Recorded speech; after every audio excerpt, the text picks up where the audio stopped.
Greetings, adventurers, on this lovely Sunday afternoon here, early spring. I hope it's warm where you are, at least. My buddy Timothy Imholt has thrown down the gauntlet yet again and asked me to come up with 5 individuals fit for a certain task. Although this time it's not meta, it is in-game. You see, Tim's come up with a pretty good trio of, well, 1 deity and 2 heroes from the Deities and Demigods for 1st edition AD&D, and has challenged me to come up with 5 individuals from any AD&D source book, excepting Cthulhu, because that's not something that everyone has access to, and I absolutely understand that, that I think could overcome this trio. Now, first of all, let's take a look at Tim's lineup here. So he went with King Arthur, a good choice, effectively a 14th level paladin. And then I was a little surprised by this one. This is Ilmarinen. This is from the Finnish mythos. So he is a sort of a dwarven blacksmith fighter kind of guy, also fairly interesting. And then finally he wound it up. He went with the deity. He went with Ishtar, the goddess of love and war from the Babylonian mythos. So I found those to be excellent choices. But you see, Tim, you didn't realize, or maybe you did, and you just kind of skimmed over it, but you didn't realize that my buddy Jim Ward, may he rest in peace, actually put a back door into Deities and Demigods. Not in the Elric mythos, not in the Cthulhu mythos. Again, we are just focusing on what you could have gotten in an expurgated version of Deities and Demigods, or when it was renamed to Legends and Lore, for dealing with any such situation. And so, Tim, allow me to introduce you to my number 1 waifu, Quan Yin, goddess of mercy and childbearing. Let's take a look at the important information about Quan Yin. Now, originally, I thought to assemble a group and say, I'll fight this out on the table, I'll roll initiative, and I will accept whatever the outcome is. I will have the gods, goddesses, heroes, characters, monsters, whatever, behave exactly as they should. No dice roll, fudging, so on, and etc. And then I remembered, Quan Yin. So what makes Quan Yin the one entity I need to deal with 3 very, very powerful heroes and a goddess, a major goddess that you've put before me? Well, let's take a look. She is a greater goddess, armor class -3, fly or walk 12, 376 hit points, number of attacks 0. What could that be about? Well, let's read on. Damage per attack, 0. Special attacks, 0. Special defenses, see below. We'll get to that. Magic resistance, 100%. That's right. 100% resistant to all magic. Is that the special defense? Not quite. She's 5 foot tall. She's lawful good. Her worshippers align lawful good and all suffering beings. Her symbol is an image of the goddess holding a child. Isn't that sweet?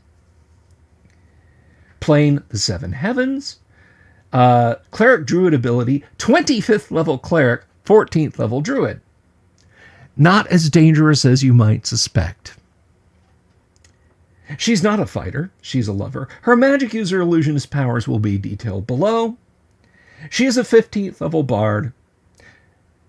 She has psionic ability 6, which I believe means she has no psionics. Strength 8. Yikes. Intelligence 25, wisdom 25, dexterity 12, constitution 22, charisma 25. So she has awe power. Not that that will affect Arthur or Ilmarinen. Quan Yin appears as a slim young woman wearing a green satin dress. Her main attribute, is the ability to negate any single act of violence directed at anyone once per melee round. When a being accomplishes a good act affecting 50 or more worshippers of Quan Yin, and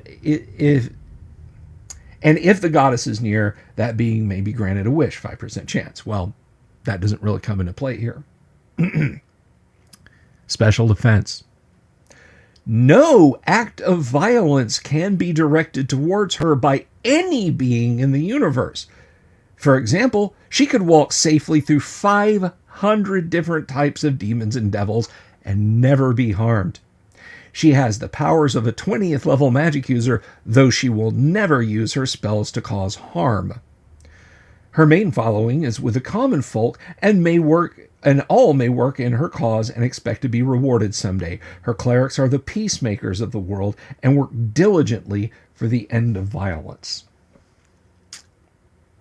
I think you can see where this is going. Now, all gods have the ability, all major gods have the ability to cast an irresistible, no save permitted quest spell once per round. So in our opening round, because none of this trio can harm her, she would quest Arthur.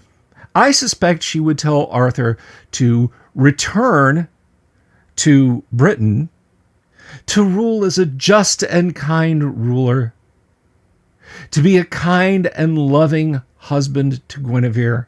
And a quest requires that the person who's had the quest on them bring back evidence that they have successfully completed the quest. So that would come at the time, say, of Arthur's passing, and he might return to wherever she is. Again, Ishtar and Ilmarinen are just standing there, not really able to do anything. She would then quest Ilmarinen to go and serve the people who look up to him for inspiration likewise. Now, Ishtar is a slightly tougher nut to crack. She might elect to employ a quest on Ishtar for Ishtar likewise to go and serve her worshippers, to bring them joy and peace and happiness and love. The spell is irresistible. It gets no saving throw. However, Ishtar is 75% magic resistant. So she would only have a 1 in 4 chance. But Quan Yin could ask her again and again until she agrees. With Arthur sent back to his people, with Ilmarinen sent back to his people, and with Ishtar turning her attention back to her followers, Quan Yin would then go about listening to the pleas of her supplicants, attending to the birth of children, granting wishes to those who were performing good deeds when she was nearby, and that is really all I would need. Just the one. To quote the great Sergeant Alvin York, I only just needed the one. So I hope you found this fun and informative. And wherever you are, Jim Ward, thank you so much for writing Quan Yin up that way. Everyone have an absolutely wonderful day, and I'll see you next time. Toodles.